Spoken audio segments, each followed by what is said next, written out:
And good afternoon, everybody. Welcome to Palmetto Sports Daily. Big Friday show as we get ready for another night of high school football. I'm Kevin Bilodeau in Charleston, joined by Rick Henry. Joining us from Orangeburg today over at South Carolina State, Tegan Brown at MBF and Carmine Jamay up at Fox Carolina. Guys, let's start off with our game of the week here in the Low Country this week. And it's a rivalry matchup as Cane Bay takes on Ashley Ridge, two schools that have been together and playing each other since back in 2008 when they both opened that same year. So this has been a big rivalry for both of these schools for about 17 years now. In fact, early on in this rivalry, the teams would play each other twice a year just as they were trying to build up both programs and get ready. They've met in playoff matchups over the years, had walk-off victories, had one-point victories, just all kinds of good matchups throughout this year. Ashley Ridge comes in after losing their first game of the season this past Monday at home against Berkeley. A little bit of an upset in that one. Cane Bay playing in their first game of the season, bringing their triple option offense here against the Swamp Foxes. Ashley Ridge, known more for airing things out over the last couple of years. They're going to try to do that once again this season. Both teams ready for a big matchup coming up later tonight. Number one, taking advantage of every possession. We can't have turnovers. We can't have stupid penalties, stuff like that, stuff to stall a drive. And on defense, we can't give up big plays. I mean, if they can just go over the top and score quick, then, we won't be able to outscore them. We don't want to take a lot of plays to score. If we can score on the first set play or the second play, that's great. And they may not allow us to do that this year. And then just be ready on defense for a long drive every now and then and a clock eater. So that's what's going on here in the Low Country tonight. Rick, I know you got a big game in Columbia as well. Yeah, our game of the week is Spring Valley at Lower Richland. Now, if you would have asked me before the season started that Spring Valley would be my game of the week in just the second week of the season, I would have said, oh, you've got to be kidding. Because the Vikings started the season off with a 24-game winning streak. They were 0-21 the past 2 years, and they've lost their last 3 games of the 2022 season. Yeah, it's been October 2022 since they last won a game, but they beat their arch rival Richland Northeast in the season opener. So now they've got momentum. We're going to see tonight if they can get a winning streak together and knock off Lower Richland, but that's going to be a tough game playing at LR. And both of these coaches have some interesting backgrounds. Norman Washington, the head coach of Spring Valley, in his first year, he's a former Spring Valley grad, so he has a lot of passion for the school, and that losing streak hurt him to the heart. And the head coach of Lower Richland is Marlon Taylor, and he was an assistant coach for a few years under Tom Knotts at Dutch Fork, and, he helped build that dynasty that the Silver Foxes have going on. But that's going to be a really big night for us as LR takes on the Spring Valley Vikings.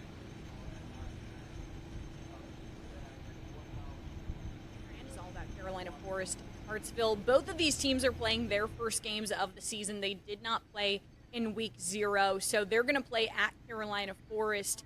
And last year, these teams played in the beginning of the season, but it ended in 27-27 tie at Hartsville because of weather. So now we'll be able to get a concrete win out of one of these teams. Carolina Forest lost a lot of guys to graduation. They lost about 40 seniors last year. They lost a ton of the guys on their O-line, about 95% of them.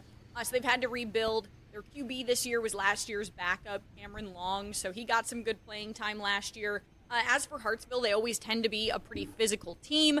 It looks like they're going to be this year, too. I was at practice there yesterday watching them. You'll see a couple of clips in them here.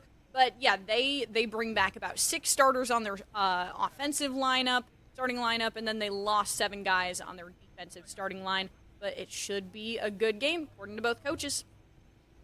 I'm expecting them to play really well, which I wish wasn't the case. Their running back is fantastic, but people don't talk about him. He graduated his whole offensive line, and I can't tell the difference, which is really a testament to his offensive line coach and his players. Defensively, they play so hard. A well-coached team. Coach Calabrese has been doing it a long time. He does a great job with his group. And, they're normally a big physical team, and they'll have some good athletes on the edge, and it'll be a good test for both teams, hopefully, and it'll be a good football game Friday night. Got a lot of character on our team. Kids is working really hard, and got a few seniors back on defense. Quilleen Johnson's one of our D linemen, Anthony Cunningham. Yeah, like I said, Carolina Forest lost a lot of players, but they do have Jaron Fox, the running back, who was last year's player of the year in the conference. So really a big weapon there for them, Carolina Forest. Carmine? Yeah, Tegan, we had planned to have our game of the week be Spartanburg hosting Dutch Fork in a top 10 matchup. Of course, we know the histories of those two programs, very successful, especially Dutch Fork with their several state championships. But since then, we have had to dedicate all of our resources toward our Clemson special that's coming up right here on Fox Carolina at 7 o'clock called the Death Valley Duel, previewing number 4 Clemson hosting number 9 LSU, and we'll talk about college football, that matchup. We have, of course, South Carolina's matchup against Virginia Tech, and much more right after this short break.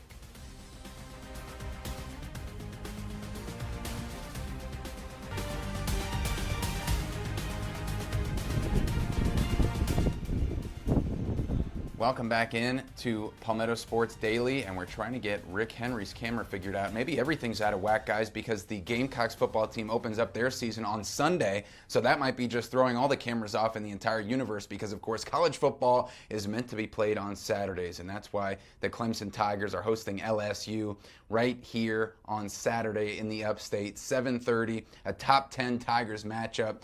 And Cade Klubnik is entering his third year as the starting quarterback. As we know, he's got 19 wins as a starter, looking for his 20th against LSU. But guys, he's 0-2 as a starter in opening games of the season. An embarrassing loss a couple seasons ago at Duke, losing by 3 touchdowns. And then last season, losing by more than 4 touchdowns against the top-ranked Georgia Bulldogs. So 0-2 as a starter. And so he's still looking for his first opening game win as a starting quarterback. But Cade said in order to do that, it's all about getting back to basics. I think sometimes you go into a first game and you feel like you got to go do all this, insane, crazy plays and go make all this, wild stuff happen. But at the end of the day, you just got to do the routine plays and do them really well and do them routinely and just go rip it. Just go rip it and just have fun, and just enjoy it and go live out the work that you've been putting in. What a great opportunity we have. We get to go play. So just go enjoy it and be excited for success.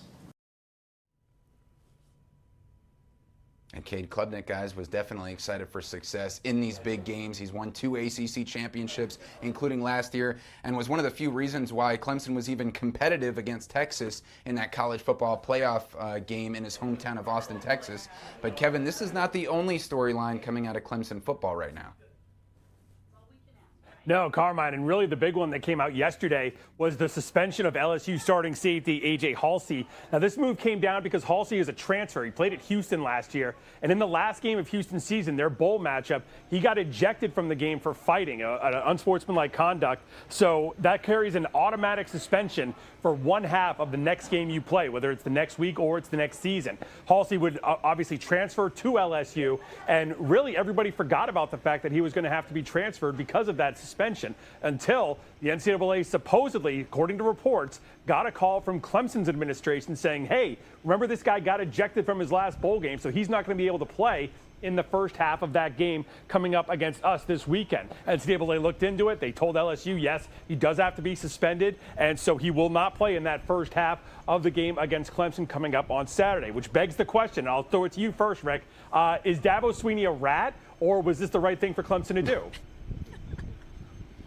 Oh, it's the right thing for Clemson to do. I commend Dabo and his staff for, when they found that out, hey, let's report it. The question is, how come Brian Kelly wasn't aware of it? Did the NCAA tell LSU? Did Brian Kelly do his due diligence? Obviously not. Hey, you break the rules, then you have to pay the price. So I commend Clemson. It's a smart move on their part. Oh, yeah. I mean, first of all, how dare you, Kevin? But secondly, I agree wholeheartedly with Rick because, I mean, first of all, how does this slip through the cracks? I mean, it's a ridiculous thing to even have to be brought up by the opposing team. I mean, imagine if you're in a boxing match and the opposing boxer is like, oh, this guy weighed in overweight. That's like somebody's supposed to be monitoring this, not the other team. But glad it came out, glad this is what the rules say is supposed to be abided by, and just kind of weird that the other team had to bring this to the NCAA's attention. Tegan? look, there's a difference between the kid in class telling the teacher you didn't collect the homework and everybody being mad at them versus this game and the Clemson Tigers saying, hey, that guy cannot play. So I totally think Dabo is not a rat. I think that this was the right move. He made the mistake. He has to not play. Those are my thoughts. Kevin?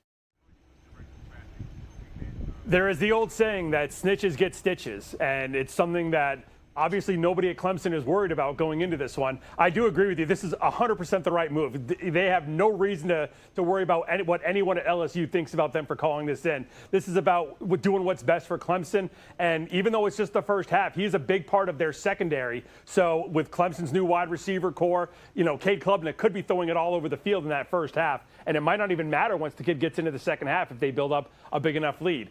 Rick, South Carolina in action on Sunday in Atlanta against Virginia Tech. I know Shane Beamer's ready for this one. Oh, he is. He tries to downplay the angle about him going against his alma mater. He was a walk-on playing under his dad, the legendary Hall of Famer Frank Beamer. But right before kickoff, his heart rate will probably pick up a little bit. And tonight on WIS at 7:30, we're airing our Gamecock special.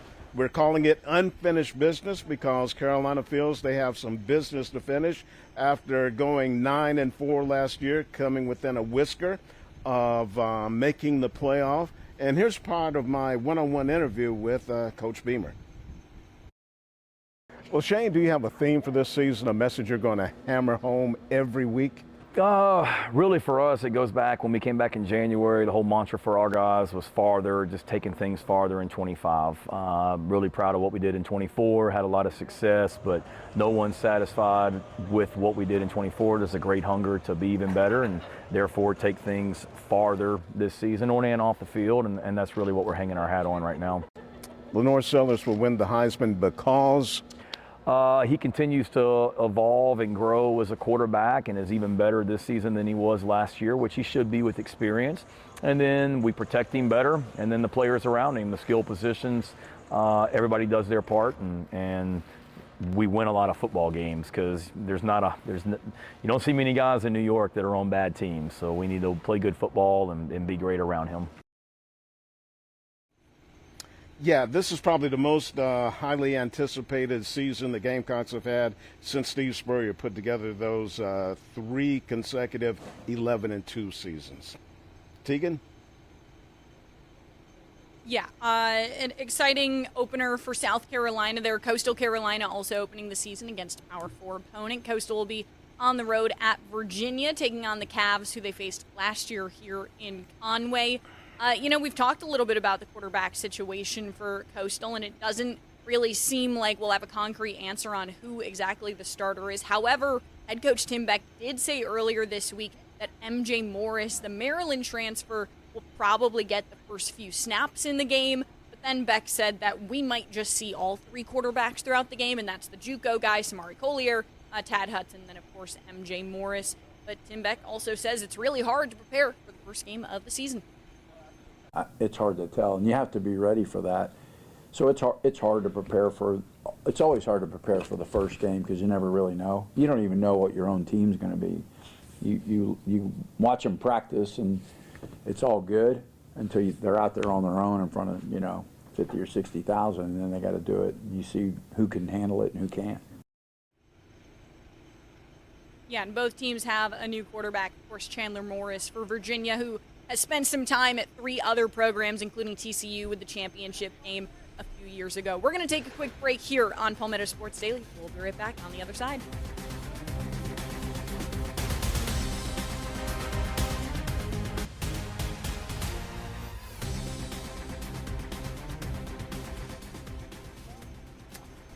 Welcome back to Palmetto Sports Daily. I'm here in Orangeburg at Oliver C. Dawson Bulldog Stadium, where tomorrow the South Carolina State Bulldogs will kick off the season against the Wofford Terriers. And it's also the second season for SC State head coach Chennis Berry, and he had quite a debut in 2024, guiding the Bulldogs to the MEAC Championship and also to the Celebration Bowl.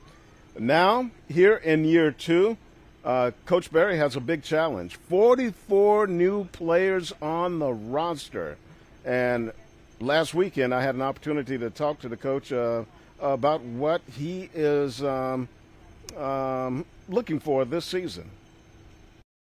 Coach, 44 new players on your team. How long did it take you to learn everybody's name? Oh, you know what? I got a pretty good rapport with our players, so I know them all, and it's been great. The transition has been outstanding. 12 high school guys, really good, talented players, and then 32 transfers. When you have that many new faces coming on board, what's the biggest challenge during the preseason?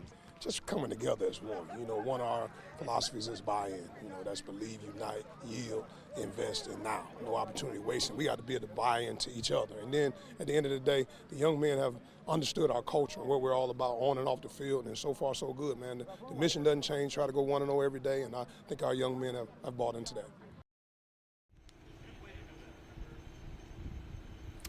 Coach Berry certainly has the track record of developing championship teams. His last 2 years at Benedict, they won the SIAC title. And Kevin, 44 new players on the roster for South Carolina State.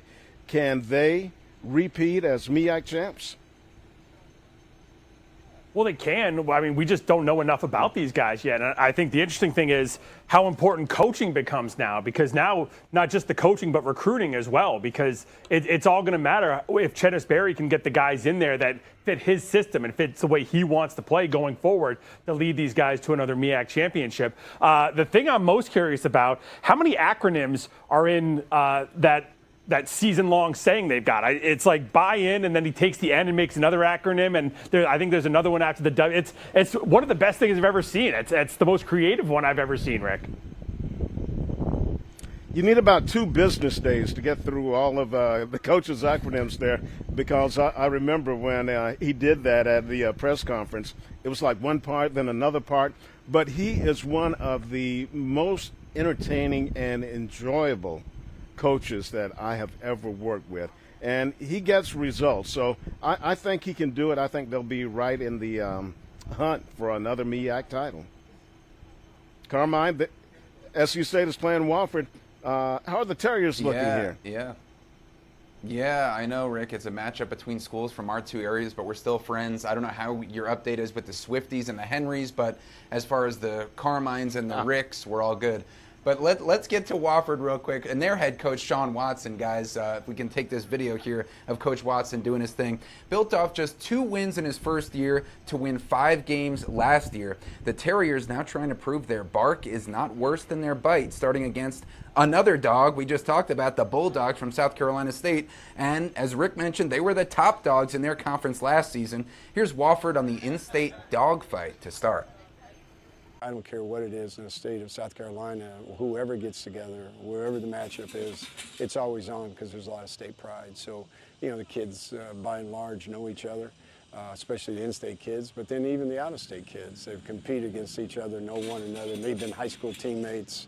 So it's really, you know, it's a very competitive, cool environment to be in. We know that we have a team to do the highest of highs.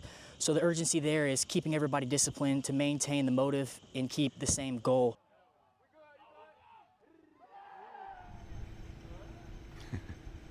And guys, one of those goals, having fun. You saw the linemen catching punts there to end practice on one of these summer workouts. So we got that great matchup between Wofford and SC State, but we also have Wofford's rival Furman starting up this weekend, hosting William and Mary, and they're looking to reclaim their throne, guys, as one of the kings of FCS in the country. Head coach Clay Hendricks entering his 9th season leading Furman. He's won 2 SoCon championships, and you might remember the last one just a couple seasons ago when Furman finished ranked 6th in the entire country. But last year, uncharacteristic for them, 3-8 record. So now they're battling to bounce back to their old winning ways, which a much more experienced group. This time a year ago, really still kind of had no idea a little bit of who we were, who really you were counting on, who the quarterback was going to be. So I just think feel a lot more secure and just kind of feel like you know your team a lot better. A lot of guys can take the selfish route and leave, but you know, we had a lot of guys come back and a lot of people that just wanted to be here and play for Furman, and that's super special. Last year not being the best, it kind of sucks. So this year I think we're fired up and ready to go. that's just another thing we got going for us. So can't count us out. Can't count out the Paladins, guys. They're trying to add to their record of 15 SoCon Conference championships.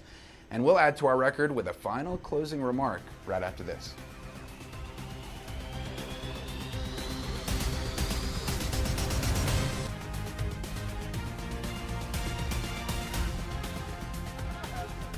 We're wrapping up our time here on Palmetto Sports Daily, but before we go, I want to ask everybody, it's the first weekend, the real weekend of college football.